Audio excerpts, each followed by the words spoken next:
wabarakatuh. Subhanul khair, kaifa halukum?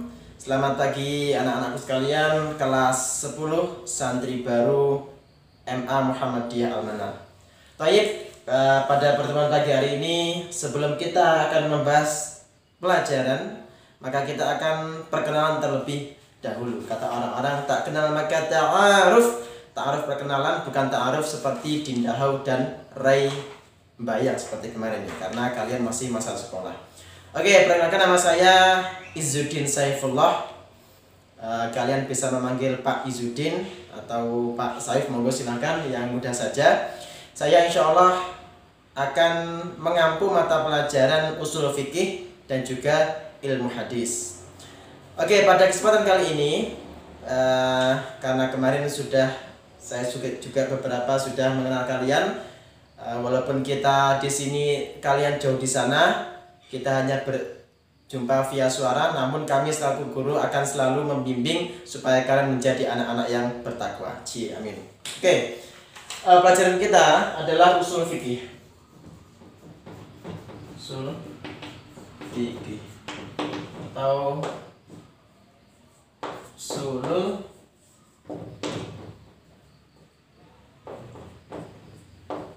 ini nanti bisa diperdekat sedikit. Nah, usul fikih itu hampir sama dengan fikih. Kalau fikih kan kalian sudah mengenal, oh pelajaran apa fikih. Insya Allah di Alia itu sudah ada pelajaran fikih, atau di MTS sudah ada fikih. Apa hukum sholat wajib, apa hukum puasa wajib, itu fikih. Tapi usul fikih itu hampir mirip, tapi ada sedikit beberapa perbedaan, yaitu dari katanya saja ada usul, yang artinya asal. Artinya usul fikih adalah ilmu yang mempelajari tentang bagaimana proses pembentukan hukum itu sendiri. Contohnya gini, hukum minum khamr. Nah, kita tahu bahwa khamr itu hukumnya yang keras haram. Nah, tapi kalau kita hanya haram, betul, itu untuk anak SMP. Untuk yang sudah tingkat alia itu tentunya berbeda. Kita tidak lagi hanya haram, tapi mengapa kok haram itu harus tahu. Jadi nanti di sini ada mengapa, ada beberapa atau bagaimana, atau dalilnya apa. Maka dalam pelajaran usul fikih kita nanti akan sedikit tentang proses pembentukan hukum usul fikih. Kita nanti akan sedikit tentang proses pembentukan hukum itu sendiri. Mungkin ini beberapa contoh pertanyaan yang bisa menjurus kepada bagaimana hukum atau usul fikih itu sendiri. Oke, geser ke sini. Berapa menit sudah? Baru 3 menit. Nah, untuk pertama kita pengenalan, maka saya ingin kalian menghafal terlebih dahulu apa itu pengertian usul fikih. Ini pengertian secara umum. Ditulis silakan, harus ditulis, nggak ditulis nanti didenda nanti.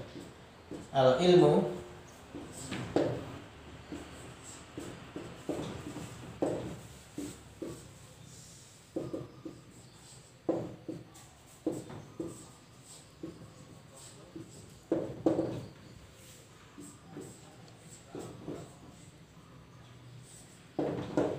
al muktasibati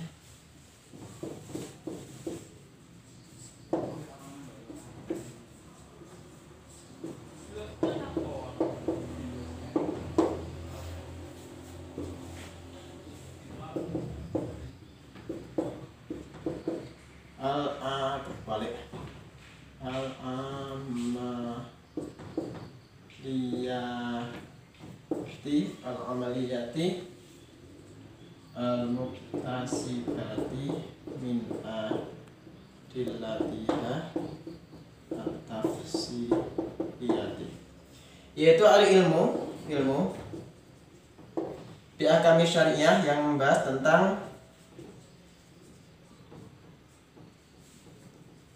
ahkam itu hukum-hukum syar'i, al-amaliyati yang bersifat amaliyah, Amaliyah itu bisa dikerjakan. Kalau akidah itu kan keyakinan Allah itu saya yakin Tuhanku Allah. Tapi amaliyah itu bisa dikerjakan manusia.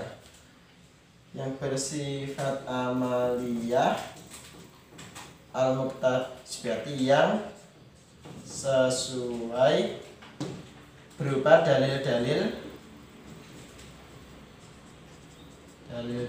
atau dengan dalil-dalil at-tafsiliyah yang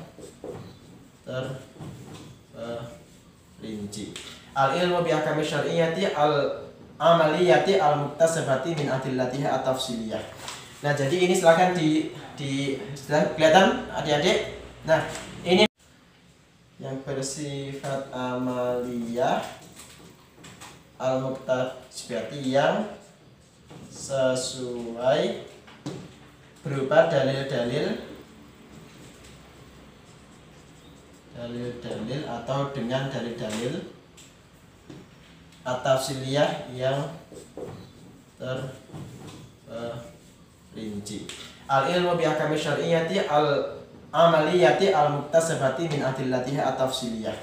Nah, jadi ini silakan sudah kelihatan adik-adik. Nah, ini nanti ditulis kemudian dihafalkan. Insya Allah kalau Almanar itu ya menghafal cepat, setengah jam saya yakin sudah hafal ayat dan ayat atau dalil Arab dan juga terjemahnya. Nah, mohon untuk pertemuan pertama ini hafalkan ini dulu, yaitu usul fikih adalah ilmu yang membahas tentang hukum syar'i.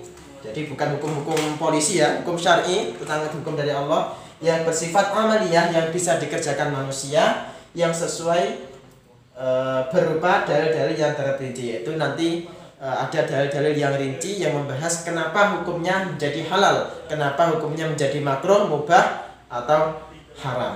Oke, mungkin sekian karena keterbatasan waktu. Saya takut nanti kalian harus mendownload kuota yang terlalu banyak supaya tidak memberatkan. Mungkin sekian pertemuan pertama kita. Syukran ala husni ihtimamikum. Jaga kesehatan selalu, senantiasa mendekatkan diri kepada Allah dan tetap takwa di mana saja kita berada.